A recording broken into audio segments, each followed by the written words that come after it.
Assalamualaikum everyone, I am Shehwar Zara and I hope you all are fine. Today our topic of discussion is DNA libraries. So what are DNA libraries? A DNA library is basically a collection of DNA fragments that have been cloned into vectors so that researchers can identify and isolate the DNA fragments that interest them for further studies. There are basically two kinds of libraries, genomic DNA and the complementary DNA libraries. So first we will see what is genomic DNA library. Genomic DNA library, it contains large fragments of DNA in either bacteriophages or bacterial or P1 derived artificial chromosomes, that is BSCs and PACs. Whereas complementary DNA libraries, they are made with cloned reverse transcript messenger RNA and therefore they lack DNA sequencings corresponding to genomic regions that are not expressed, such as introns and 5' and 3' non-coding regions. Moreover, this complementary DNA library, it generally contains much smaller fragments than genomic DNA libraries and they are usually cloned in plasmid vectors. So now we will see the construction of DNA libraries. So first we will see that how the genomic library it is being constructed. So a genomic library, it contains all the sequences that are present in the genome of an organism, and in the construction of genomic library it is feasible to use vectors that could accommodate large size of inserts. So let's see the steps for the construction of the genomic library. So the first step in the construction of the genomic library is the isolation of genomic DNA. Then this entire DNA, it is subjected to restriction digestion. Then the fragmented DNA of suitable size, it is ligated in the appropriate cloning vectors. And it is necessary to use the partially digested DNA with partially used restriction enzyme in order to generate random collection of fragments with a suitable size distribution. Then the fourth step is screening of genomic DNA, genomic library, and fifth is screening by clonal hybridization. So we will be discussing these steps in detail, step by step. So the first step is the isolation of the target DNA. Genomic library, they can be constructed by isolation of complete DNA from bacteria, virus, plants and animals. In eukaryotes, high molecular weight DNA is isolated by CTAB or STS methods. So this CTAB is basically cetyl trimethyl ammonium bromide and it is a cationic detergent, and this cationic detergent basically facilitates the separation of polysaccharides during purification, while additives such as the polyvinyl pyrrolidone, it can aid in removing polyphenols. And CTAB based extraction buffers are widely used when you purify the DNA from plant tissue specifically. After the isolation of the DNA, this isolated DNA, it is then purified by cesium chloride and other methods. The next step is fragmentation by restriction enzyme, and fragmentation can be done by mechanical shading or using suitable restriction enzymes. And the partial digestion, it is essential to procure proper sized DNA fragment. Therefore, treatment times and concentration of enzyme during this process is very important for desirable results.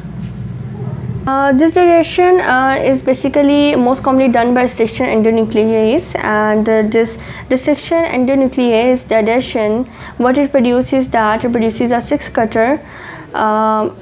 It produces an average, if we talk about the human DNA, it produces an average 4.1 kilobytes segment, and the complete addition of human DNA with this type of enzyme, this which I am talking about, restriction endonuclease digestion, it will result in approximately 1 into 10⁶ unique fragments. So in order to find the Z probability of having any given DNA sequence in the library, it can be computed, or you can say it can be calculated from this equation that you can see that is written in the red color. So this equation is n is equal to ln. Ln is basically your natural logarithm, so log 1 minus p over log 1 minus f. Here p is the desired probability, f is the fractional proportion of the genome in the single recombinant, and n is the necessary number of recombinants. Then your next step is cloning the fragments in vector and the restricted digesting DNA sample. It is electrophoresed, and the target DNA fragments they identified by hybridization with probes, and then the cloned in the suitable vectors like lambda or cosmic vectors, and they are maintained as the libraries. For the construction of the genomic libraries, bacteriophage lambda vectors are most commonly used, and it is basically icosahedral phage particle which contains the viral genome.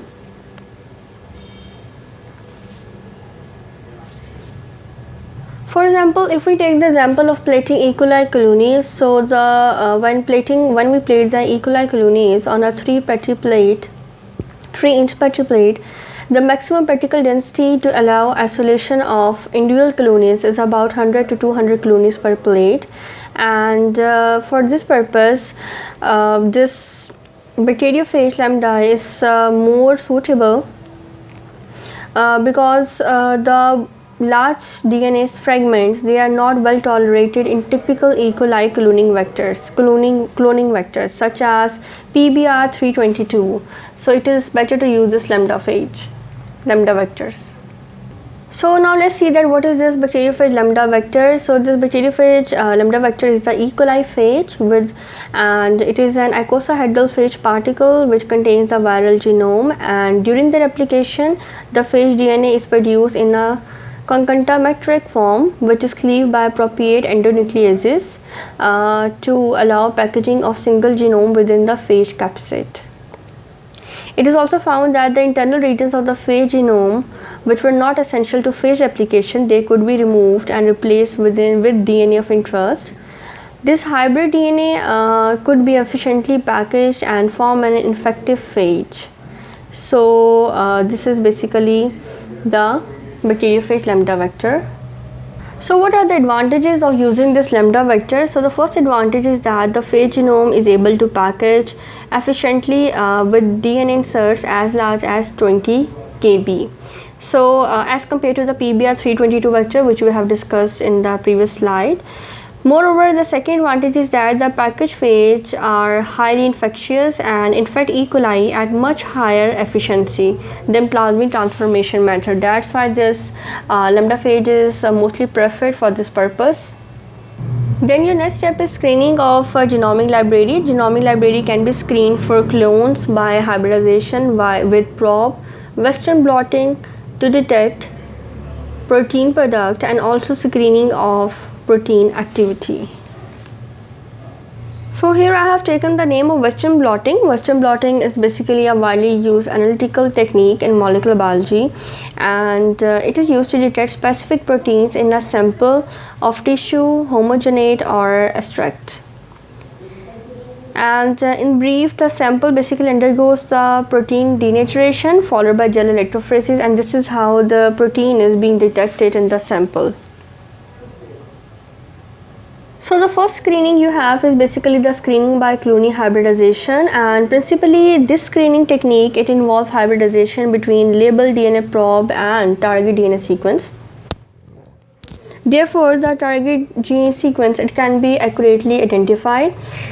Now we will discuss the steps of this screening. So the first step in the screening of a library is that a colony of host cells they are plated on solid medium that contains the antibiotics, and the presence of antibiotics in the medium it ensures growth of only transformed cells due to its antibiotic resistance gene in their plasmid. And the second step is when a discrete colony is formed on the plate, it is then transferred onto nitrocellulose or nylon membrane, commonly referred as solid matrix. So this nitrocellulose or nylon membrane is known as solid matrix, and the Z position of the cell colony on the plate it is maintained on the matrix. So these were the first two steps. Now we will discuss next step. So the third step, once the cells they are attached to the solid matrix, means the nitrocellulose paper, which I have told you that nylon membrane or the nitrocellulose paper is being used as a matrix. The cells are lysed, they are deproteinized, and the DNA is released DNA. And after this, the release of DNA, this DNA is denatured by alkaline reagent. So this was the third step. Then you have the fourth step. In the fourth step, what happened we do is that the labeled DNA probe is mixed in the next step, and it is done to facilitate hybridization between target DNA and the DNA probe. So the probe that attaches to the target DNA, it remains fixed there, whereas the unbound probe which do not binds to the target DNA, it is washed off from the matrix. So this was your fourth step. In the next step, what you do is that the matrix is then subjected to autoradiography, and it is done to determine the location of cells containing hybridized DNA. Because in the previous step we have done the hybridization, so in order to determine those cells that contain the hybridized DNA, you use the autoradiography and the results are obtained and you can determine it. Then in the sixth step, the development of the dark spots on the X-ray film, it takes place, and this development of dark spots on the X-ray film, it indicates the presence of target DNA, means the gene. And the dark spot on the X-ray film, it basically corresponds to the cell colony on the master plate. Once the transformed cell colony, it is identified, it is then subcultured and it is maintained as it carries cloned DNA of interest. So this was the steps of the basically all the steps that are involved in the screening by clonal hybridization, and it in total involves the 6 steps. So here you can see the diagram. It is basically the diagrammatic representation of the entire process of clonal hybridization probing, and you can see here that the bacterial cells, they are attached to the membrane, and then the alkaline treatment is done, and then it is then treated at 80 degrees C for 2 hours, starting with the random priming, then the denatured DNA, then we add the random oligonucleotide, then base pairing takes place, and then the poly 1 and the pol 1 and the 4D and PPs, they are being added, and then these are labeled. So the specific binding takes place, as we have discussed that the specific binding takes place, and then it is determined by the autoradiography, and the positive hybridization, it is being indicated. So this is basically the entire process which you can see in here. Then next you have the plaque hybridization. So the genomic library, it is screened by infecting phage viruses that contains inserted DNA on the lawn of bacteria. So the steps that are involved in this process is that first, the lawn of bacterial cultures, it is initiated on the agar plate.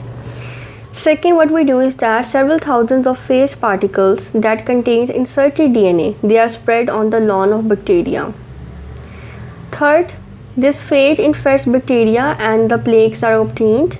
These plaques which are obtained, they are then transferred to the nitrocellulose paper, that is your solid matrix, and DNA is denatured to single strand and it is bound firmly onto the solid matrix. The fourth step which you use is that the P32 is basically labeled DNA RNA probe is added to ensure the hybridization. Here I will explain the term hybridization. So hybridization in molecular biology, it is basically a phenomenon in which single-stranded deoxyribonucleic acid, that is your DNA, or RNA molecules, they anneal to the complementary DNA or RNA. Anneal here means the pairing basically, so this is what happens. Then after the hybridization, the position of spot on the X-ray film is determined, and it basically corresponds to original site on agar plate. Once the desired gene it is identified, it is then isolated and subcultured. So these were the steps of plaque hybridization and how it is done. Then the next you have the immunological screening. This is another novel method of screening a gene library. This method, it can be used as an alternative to DNA probe, and the cells in this method, they are allowed to transcribe and translate, and the presence of protein, it can be identified by corresponding antibody molecule. So the technique steps include basically number one is discrete colonies are formed on the master plate. Then sample of cells are transferred from each colony to nitrocellulose or nylon membrane, which is your solid matrix, as we have been discussing from the previous methods. The third step is that you allow the cells to transcribe and translate. The cells, they are then lysed, and the proteins, they are bound to the matrix. The fourth step is that initially primary antibody treatment is done, and this treatment is done in order to facilitate the binding of primary antibody to protein molecule bound on the means it is basically for the facilitation of the binding of the primary antibody to the protein molecule, and this protein molecule, it is basically bound on the solid matrix. The fifth is that secondary antibody is added and it binds only to the primary antibody. Colorimetric reactions takes place only if the secondary antibody is present.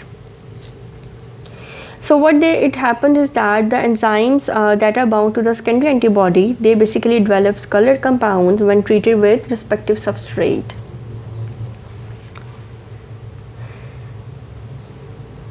And the last step is basically a colony on the master plate that basically corresponds to the positive response on the matrix. It is identified. The cells from the positive colony on the master plate, they are subcultured as they may carry the insert DNA, and this insert DNA they carry, it encodes basically the protein that bind primary antibody.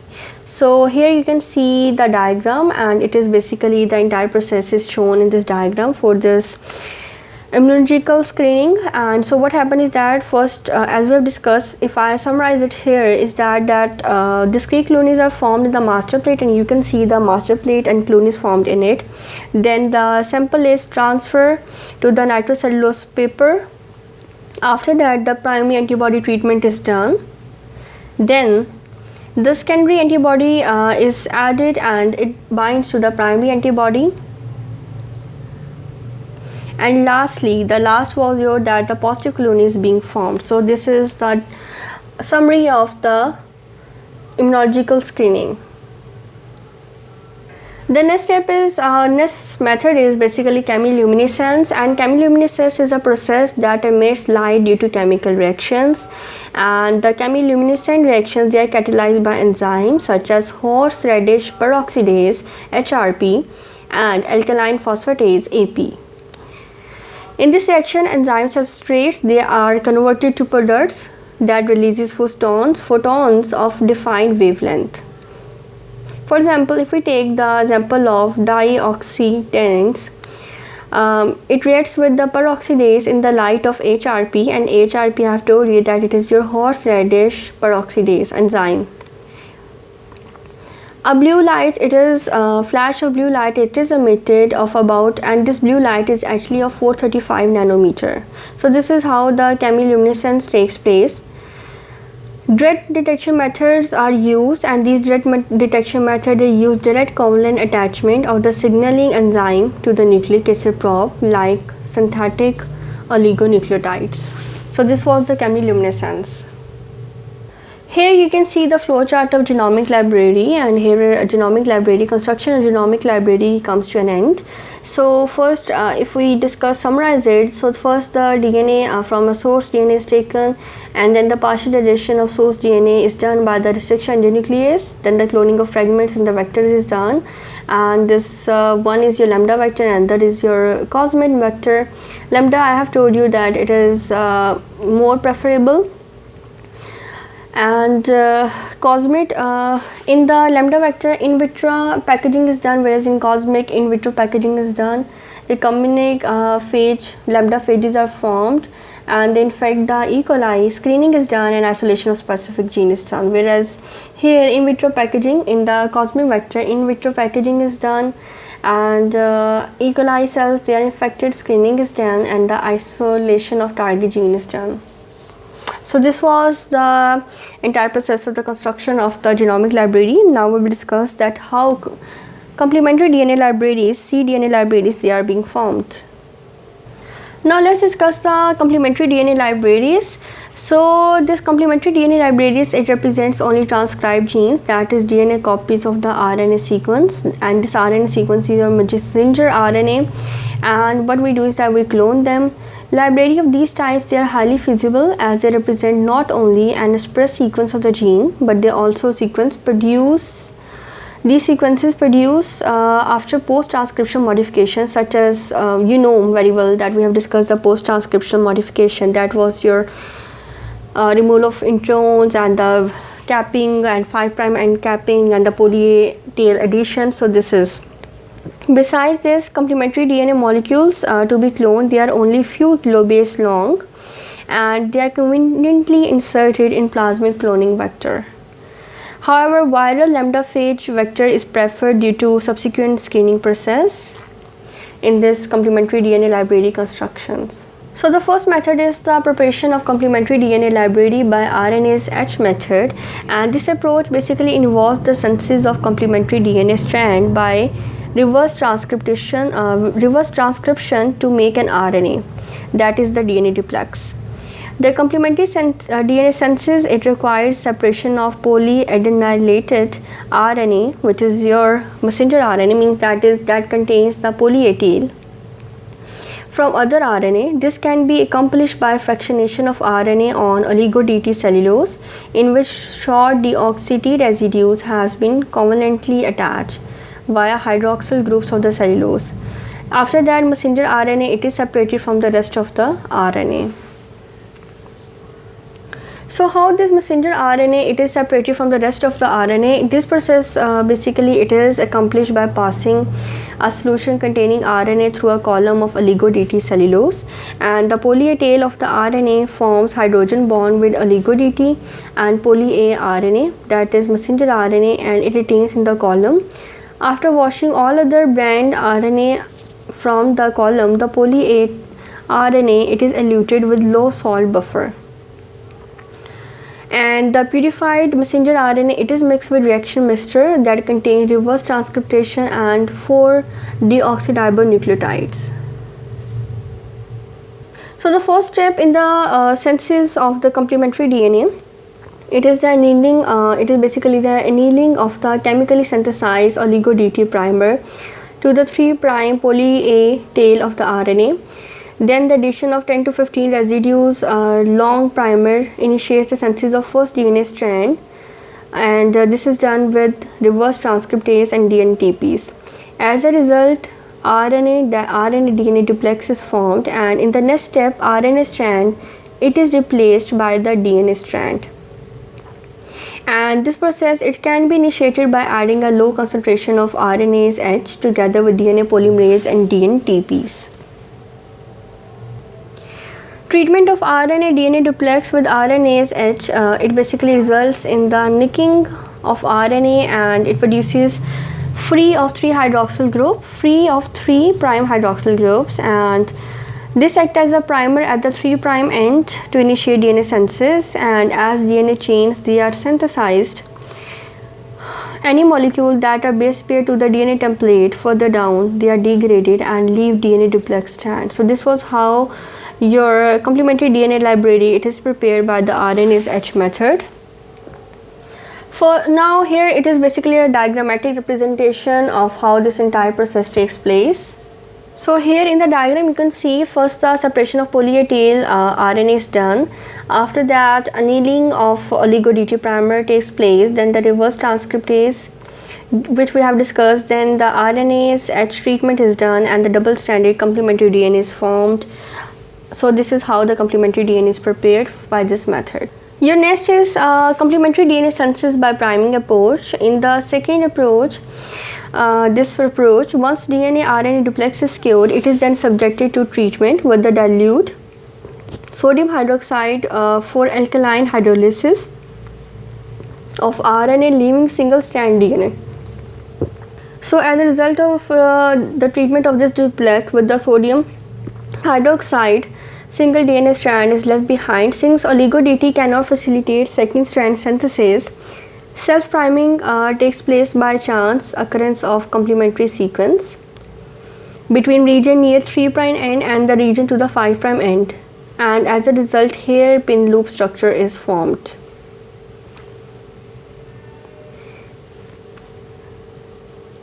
And the base pair regions, they act as a primer for the synthesis of second DNA strand. Presence of loop, it is removed by the treatment with Si nuclease, and what this Si nuclease do is that it degrades single strand regions, that is loops, and it subsequently results in the formation of double strand blunt ended DNA molecule. The generation of blunt ended complementary DNA molecule is then attached with the linkers before inserting them in the vectors. So this is how the complementary DNA synthesis is done by self-priming approach. So here is the diagrammatic representation of this process of synthesis of complementary DNA by self-priming approach, and it is basically you can see that how everything is done.